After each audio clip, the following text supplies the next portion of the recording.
guys, welcome back to another video on Solution Lab. In this video, I'm going to show you how to fix the TikTok direct message option if it's not showing on your account. Let's get started. First, open the TikTok app on your phone. Make sure you are logged into your account where the direct message option is missing. Now tap the profile icon at the bottom right of your screen. This will take you to your account page where all your TikTok settings are available.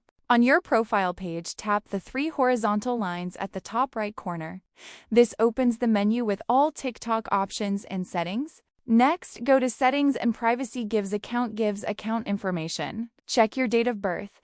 If your age is under 16, TikTok will disable direct messages automatically. If your date of birth is below 16, update it to 16 or above.